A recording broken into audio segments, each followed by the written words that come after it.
The SF-7000 is the largest Spider Farmer grow light that we have looked at yet, and did I mention that it is green? Thank you to Spider Farmer for sending us this light to take a look at, and make sure to listen to the end of the video to hear more about our giveaway that ends today. The box for this light is smaller than you would expect, as the frame of the light actually folds in half for storage and transportation. The first thing to pull out is the bag of hanging hardware, which includes 2 ratcheting hangers and enough cables and hooks to mount the light securely. On the right side of the box, you can see the foam that is covering up the very large driver for the light, which has finned heat sinks on 3 sides, and on the end is the control box with the on-off switch, the dimmer dial, and the communication ports that allow you to chain multiple lights together so that they can be dimmed as a single unit. After that, you need to remove the foam blocks from the end of the folded lighting panel so that you can remove it, and you might notice there seems to be some extra power cord in the box, but more on that later. Now that we have it laid out on the table, we can unfold the frame, which opens up to show our 4 separate lighting panels that are on this light. They are all spread out slightly, which really helps with dispersing the light over a larger area. Spider Farmer says that this light can cover a 6 foot by 6 foot space in veg and a 5 foot by 5 foot space in flower, and later in the video we will go over the light levels at various heights to see how well it covers. After that, we can flip the light over and you can see the 2 thumb screws on the back. Remove both of them and set them aside somewhere you won't lose them. Then you can set the driver on top of the holes in the panel and use the thumb screws to attach them together. The frame doesn't require the driver to be in place here for any kind of structural reason, as it will hold itself in place without it, but if you want to have the driver on top of the light in the tent, this is how you would do it. Now, out of the box, the cord on the light is not connected to the cord on the driver. The reason for this is that the driver can actually be placed outside of the tent to reduce the amount of heat being generated in there, and having the cord separated will allow you to pass it through one of the ports in your grow tent easily. The cable can only connect one way, and once you have it lined up, you just push them together firmly and they will snap into place. That cord is a whopping 9 feet long, so being able to find a place for it outside of the tent should be fairly easy. The power cord comes off of the other side of the driver, and it is an 8 foot long cord. A lot of folks have mentioned that they wish the cords on the smaller lights were longer, and Spider Farmer seems to have listened when designing this light. Here is a closer look at the controls on the driver, which should be familiar if you have seen any of the other Spider Farmer lights they are making. The one difference is that on the back side of the controls you can see another on-off switch, and what that does is allow you to bypass the controls completely and allows the light to work at full power without worrying about bumping the dial at all. A nice touch for those that need that functionality, but I think that most folks will be using the dimming function pretty regularly, as it makes this light incredibly versatile. Flipping the light back over and we can get a good look at the LEDs again, and you can also see the beefy hinges they are using to hold everything together. The light feels incredibly solid and weighs right around 28 pounds, so it needs to be built pretty solidly. I do love that they have anodized the frame green, as it is my favorite color and looks great in a tent. Looking at the light when it's turned on, and you can see all of the IR LEDs they have included on this light, 21 per board.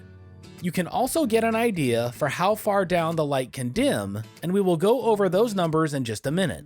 The light is incredibly bright, and I am not really able to even look at it directly when it's on max, and I don't recommend that you try it either without wearing some sunglasses to block the light a bit. For the light level tests, we are taking par readings in a 5 foot by 5 foot square with measurements taken every 6 inches.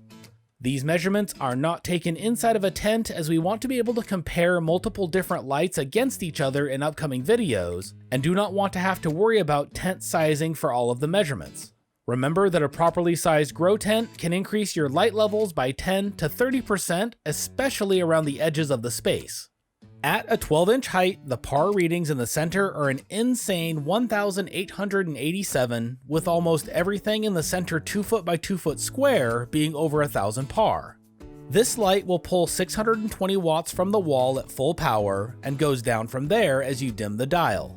At 80, it pulled 605 watts from the wall, At 60, it was pulling 370 watts. At 40, it went down to 220 watts. At 20, it was pulling 130 watts. And finally, at minimum, it pulled 65 watts from the wall. Moving up to an 18-inch height, and the center reading is still at 1,337 par, with the central numbers still being quite high. We also took par readings with the light dimmed and averaged what the results were, which gives you the par X readings on the left. All of the readings shown on the screen are at full power, and to get the light levels at different dim settings, just multiply the shown par value by that number. For example, the center reading at 18 inches is 1,337, but if we have the light set to 60, we would multiply it by 0.60 and get a result of 802, which will get you pretty close with all of the values shown. At a 24-inch height, the center level is down to 916 par, with a nice spread from there out. In a tent, this is about where I would have this light set at full power for flowering, as those are some pretty great numbers while being far enough away that you won't bake your plants with the heat coming off of the lights. We have set up a new area to do these 5 foot by 5 foot measurements in, and we also picked up a new par meter. I always felt that the one I was able to afford and have been using wasn't the best and was probably not incredibly accurate. I recently picked up a new par meter though, and it has been absolutely amazing. If that is something you are interested in, we will be doing a review of it soon, so keep an eye on the channel for that. Moving up to 30 inches, and the center reading is at 658 par, which would be a great place to have it for the veg phase in a tent, especially with how the reflective walls would bring up the edge numbers. The ability to place the driver outside of the tent is going to be amazing with this light for keeping the temperatures inside of the tent down to a manageable level.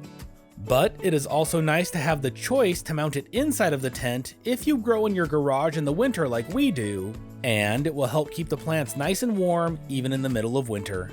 Getting up to 36 inches, and the center light level is at 505 par, with a gradual drop off out to the edges.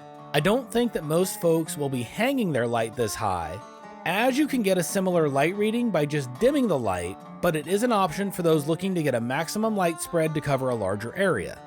Finally, with the light hung at 48 inches, the center light levels are 322 par, with over 120 par at the far corners. This height gives you some of the best light spread for plants in early veg, and would really let you grow a lot of teens in a 5x5 or 6x6 tent. After looking at everything, this is a very versatile light. It can pump out an incredible amount of light over a large area, and the dimming function allows you to use it for every phase of your grow. Its outside dimensions are 22 inches by 29 inches, meaning you can fit it in something as small as a 3 foot by 3 foot tent, and then it can grow into a larger tent if you buy one later. Last but not least, the ability to mount the driver outside of the tent is a welcome change that will allow this light to be used in a lot more tents where extra heat is an issue. I am super excited to run this light the next time we put plants in our big grow tent, and I will likely be replacing the SF-4000 lights in there because of the SF-7000's incredible versatility. I mentioned our giveaway earlier in the video, and if you missed it, you have a chance to win an SF-1000 Grow Tent Kit to celebrate 420. I will leave a link to the giveaway in the video description. Be sure to check it out and get entered before the end of the day for your chance to win. If you are watching this after the day it launches and have missed your chance at the giveaway, make sure to subscribe, as we do giveaways of Spider Farmer equipment on a fairly regular basis.